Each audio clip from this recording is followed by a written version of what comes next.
Na mensagem de hoje eu vou falar sobre como eu e você nós podemos quebrar o favoritismo na nossa família. Eu vou falar sobre a história dos irmãos Esaú e Jacó e como, de alguma maneira, os seus pais interferiram na vida dele e, de alguma maneira, a família foi até dividida.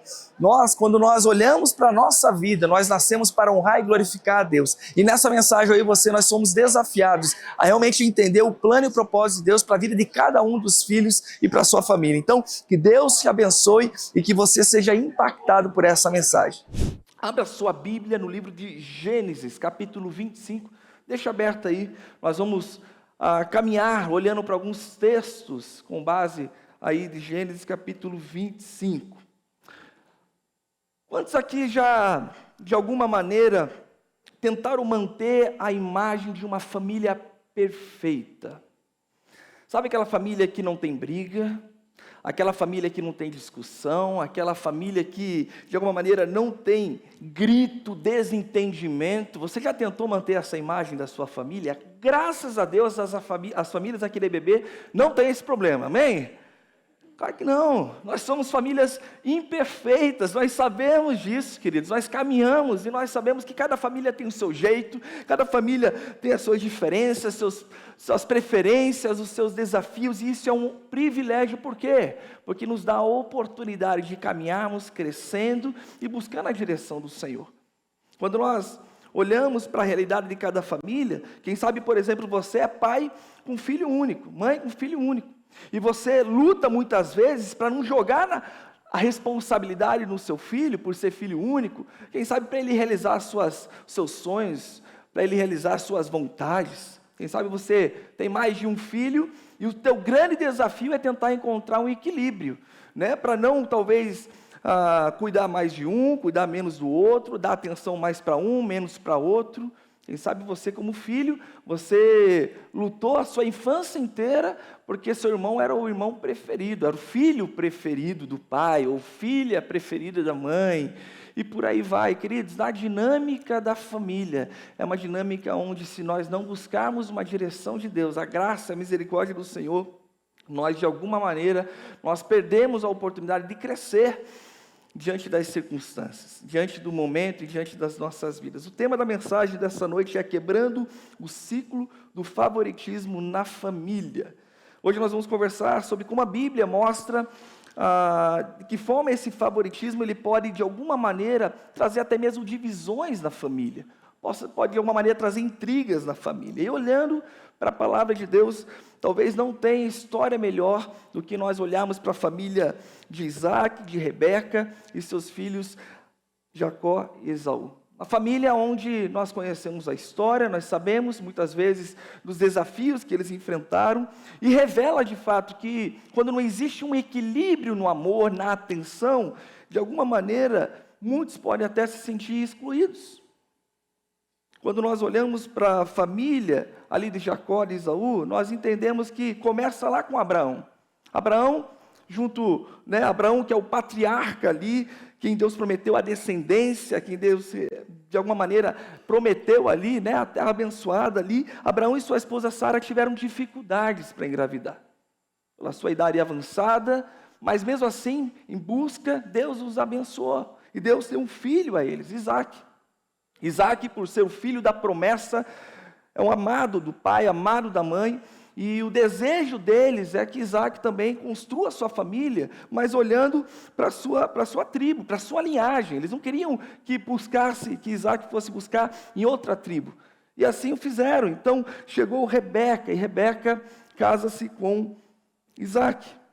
Porém, assim como Sara, Rebeca também tinha dificuldade para engravidar. Orando, Rebeca realmente, e Isaac tiveram a resposta de Deus e engravidaram de gêmeos. E a história nos conta que a gravidez foi marcada por um certo desconforto.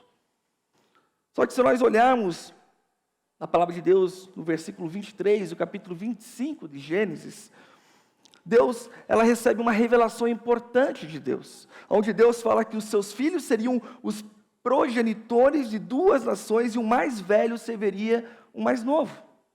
Isso nos chama atenção porque a partir daqui se estabelece um plano divino, muito mais do que um sonho dos seus pais, muito mais do que um desejo, talvez, natural da cultura da época.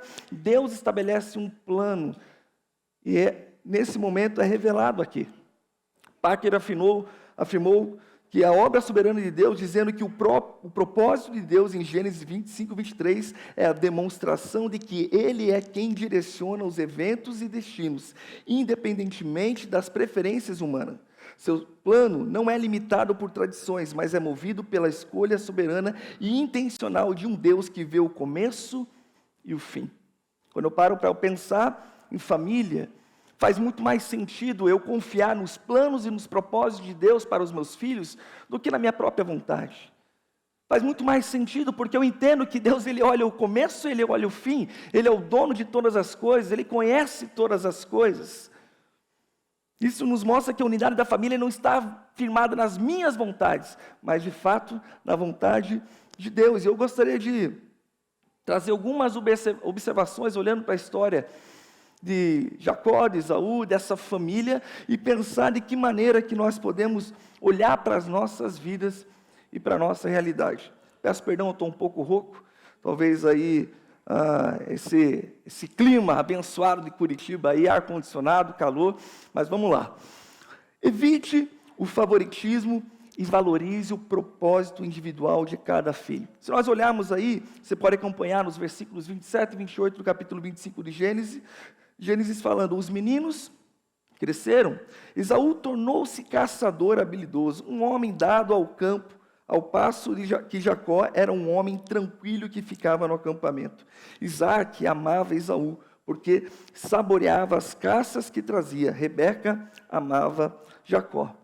Quando nós olhamos para a história de Isaac e Rebeca, mostra que o início do favoritismo, nós sabemos o final da história, trouxe de fato uma divisão em sua família.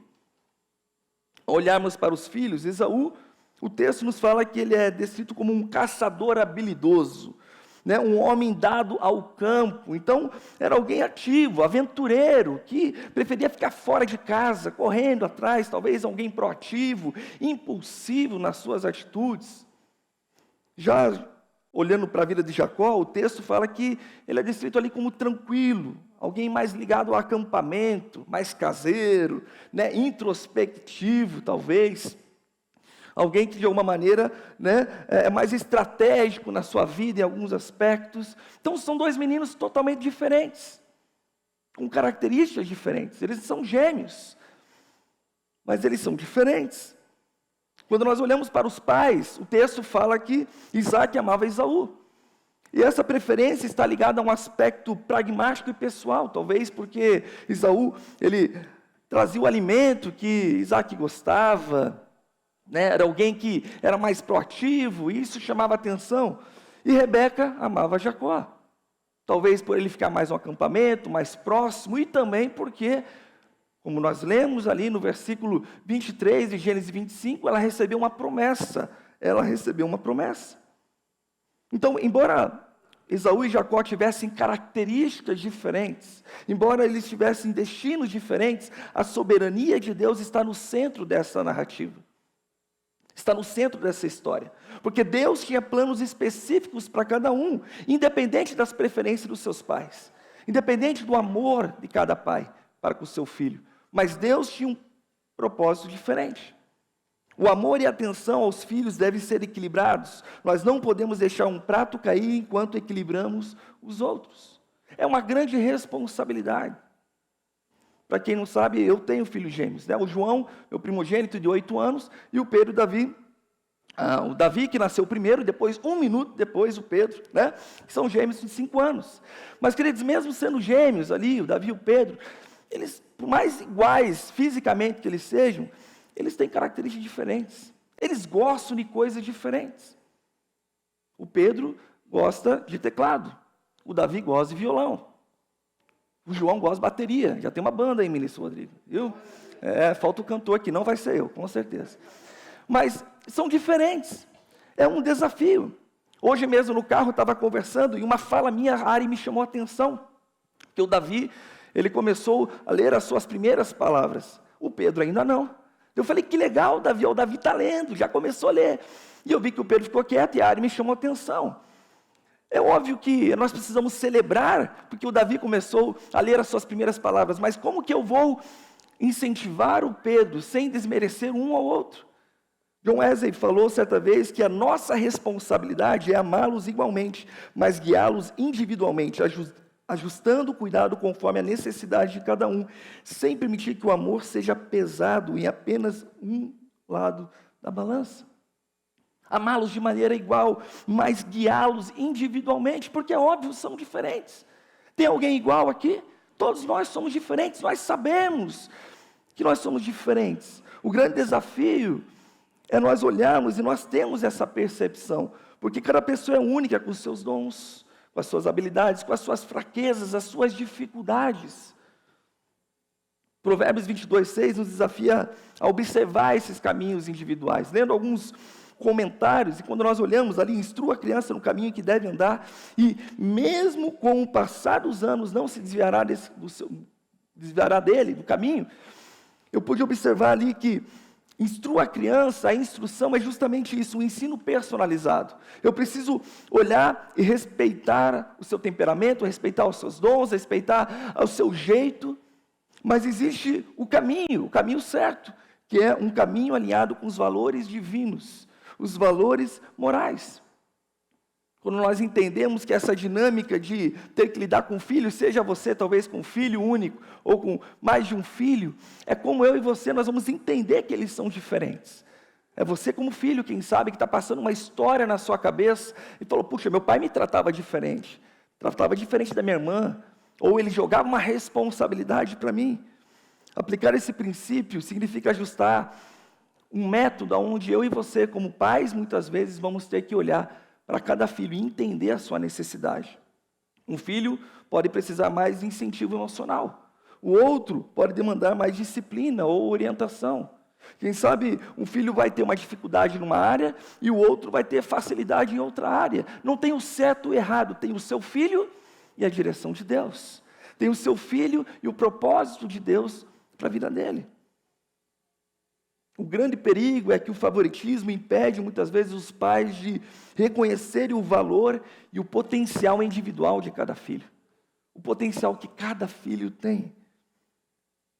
Queridos, nós precisamos evitar projetar os sonhos nos filhos e nós precisamos confiar em Deus. Olha no texto aí, agora pula para o capítulo 27. Nós vamos ler a partir do versículo 5.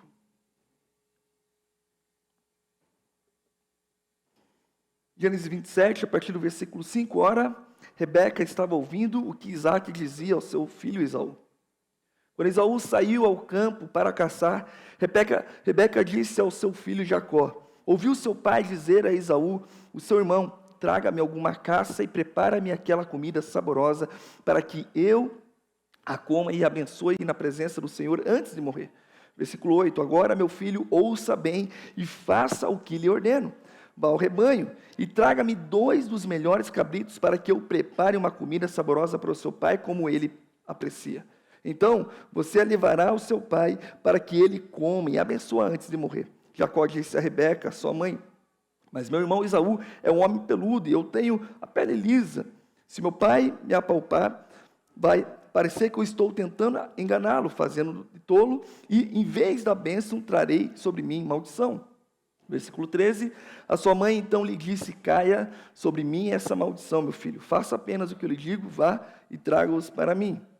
Então, Rebeca, ela escolhe interferir no plano de Deus, ao invés de confiar. Eu fico imaginando, muitas vezes como pais, a gente tentando interferir no plano de Deus.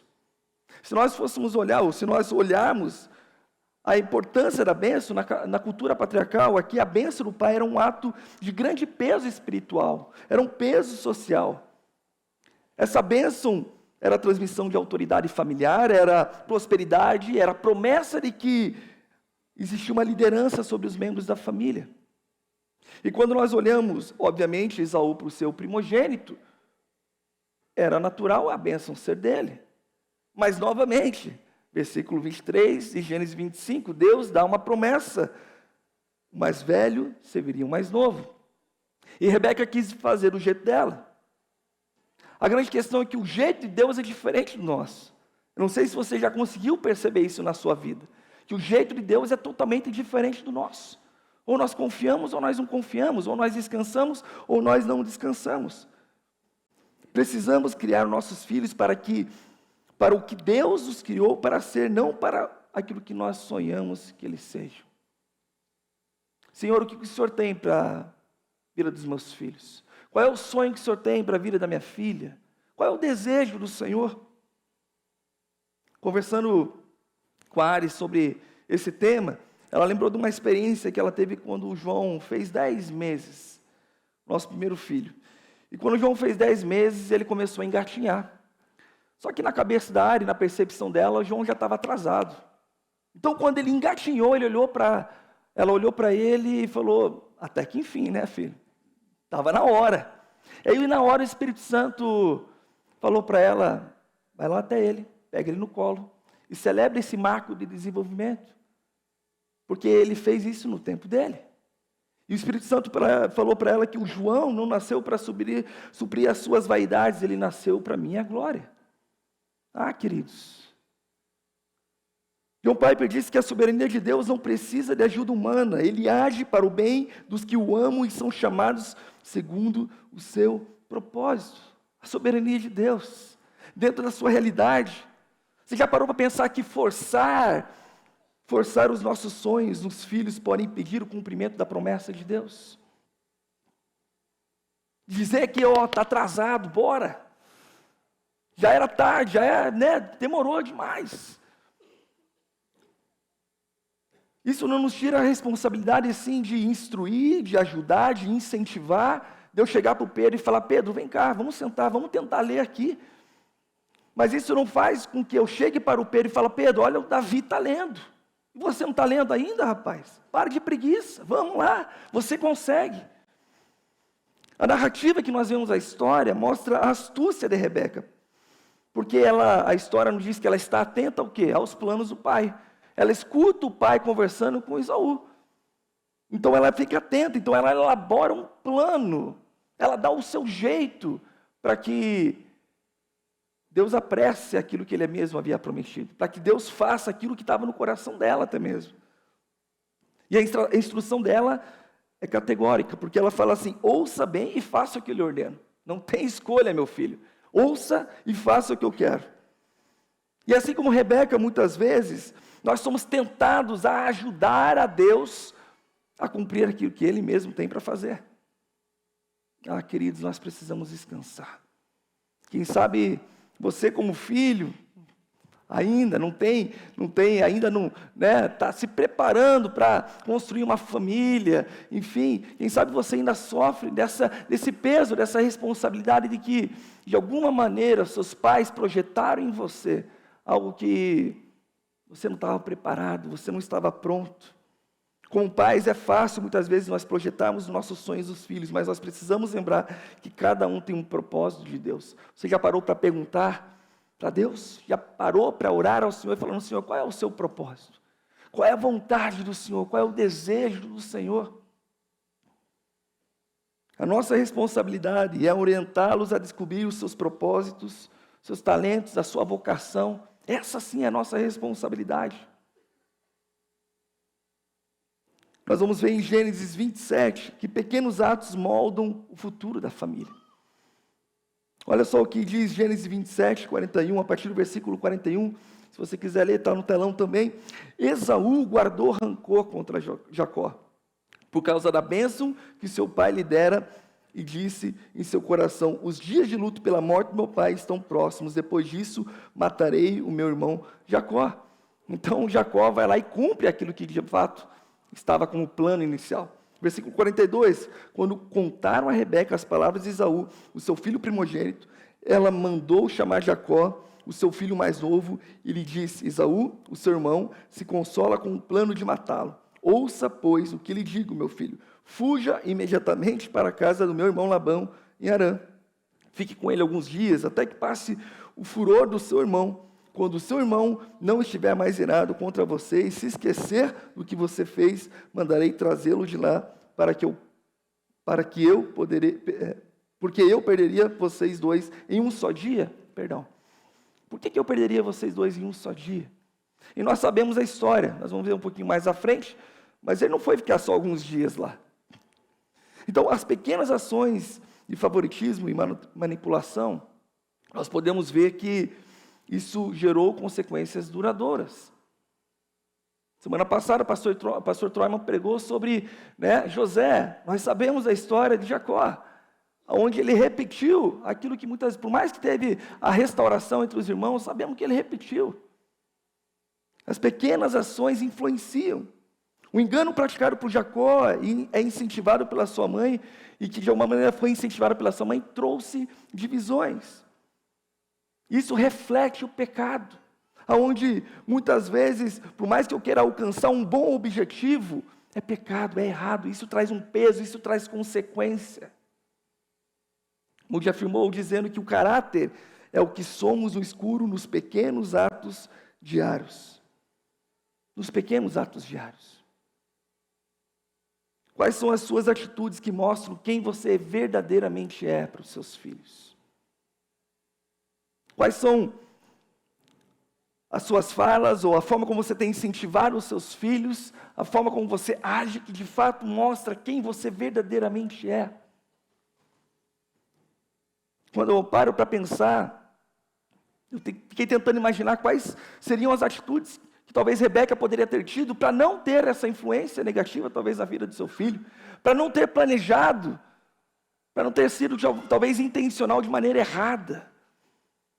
Pequenas falhas nas relações familiares têm consequências que interferem nas próximas gerações. Nós precisamos ter cuidado, queridos. Precisamos ter cuidado com as palavras. Precisamos ter cuidado com aquilo que nós fazemos, aquilo que nós falamos. Nós precisamos ter cuidado. Quantas marcas na sua vida, talvez, que você fala, puxa, meu pai, a minha mãe. Mas mesmo em meio às divisões familiares, Deus trabalha para transformar corações e restaurar relacionamentos. Certamente você conhece família que de alguma maneira foi restaurada, quem sabe famílias que estavam quebradas, estavam destruídas e foram restauradas. Casamentos que estavam destruídos e foram restaurados. Relacionamento entre pai e filho que estavam destruídos e foram restaurados. É isso que Deus faz. Deus faz assim. Então existe a restauração e o perdão, uma nova chance para Jacó e Esaú. Se nós olharmos para o Gênesis capítulo 33, a partir do versículo 1, a história, o texto nos fala que Jacó ergueu os olhos e viu que lá estava Esaú aproximando-se com 400 homens. Então dividiu as crianças entre Lia, Raquel e as duas servas. A sua família estava junto. Ele colocou as servas e os seus filhos à frente, Lia e os seus filhos depois, e Raquel com José por último. Ele mesmo passou à frente deles e curvou-se até o chão 7 vezes até se aproximar do seu irmão. Esaú correu ao encontro de Jacó, agarrou-lhe ao pescoço, abraçou e o beijou. Ambos choraram. Então, Jacó ele passa cerca de 20 anos em Harã, trabalhando para o seu tio. Ele forma sua família, ele constrói sua casa. Ele, de alguma maneira, ele acumula riquezas. Então, durante todo esse tempo, Deus trabalha no coração dele. Faz com que ele deixe de confiar nas suas próprias forças e comece a confiar no propósito de Deus. Deus ordena a Jacó que volte à terra dos seus pais, sabendo que lá encontraria Esaú e poderia ser morto, a sua família poderia ser morta. Essa era a promessa que seu irmão havia feito antes dele partir.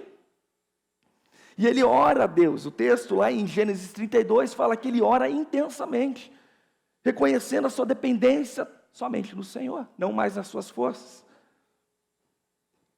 E a história diz que na noite anterior, Jacó ele luta com um homem que é identificado como uma manifestação de Deus ali, e nesse episódio ele tem o seu nome ali, de alguma maneira recebe um novo nome, Israel, aquele que luta com Deus. E essa luta é um marco na vida dele de transformação, de restauração, de alguém que fala assim, eu confio no Senhor, eu dependo no Senhor.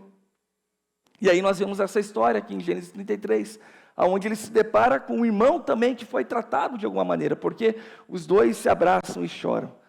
Os dois se abraçam e choram. Então, Jacó, ele passou anos colhendo frutos de suas atitudes.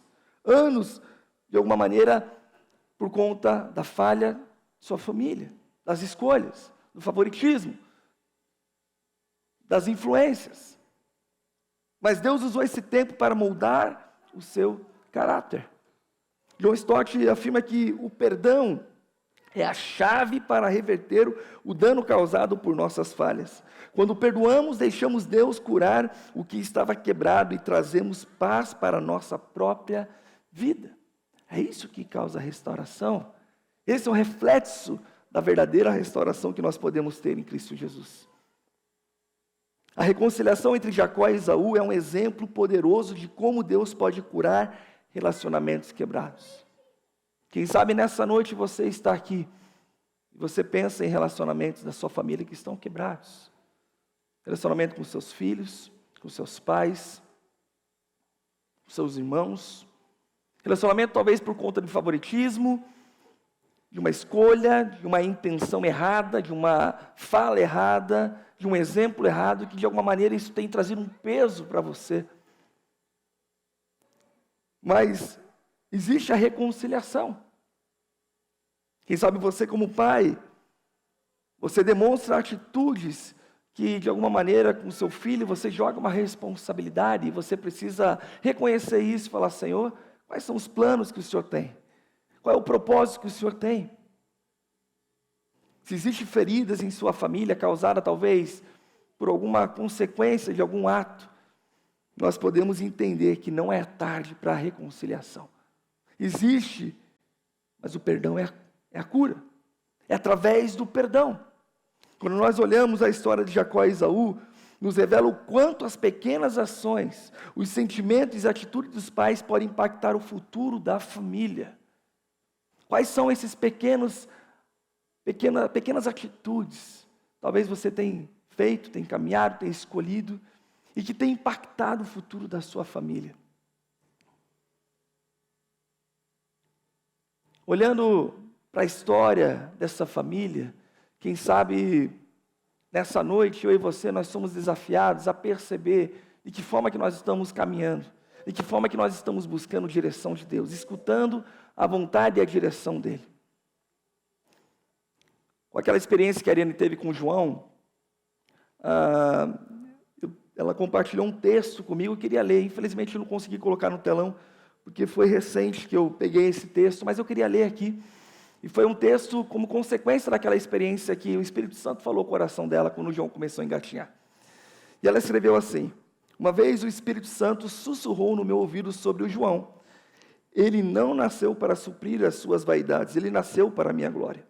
Com isso, entendi que muitas vezes podemos cobrar nossos filhos para serem o que não nasceram para ser, por expectativas geralmente que estão doentes em nós, pais.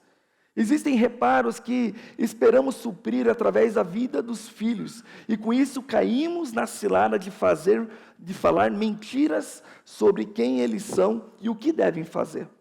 Eles muitas vezes vão frustrar as nossas expectativas perfeitas e protetoras.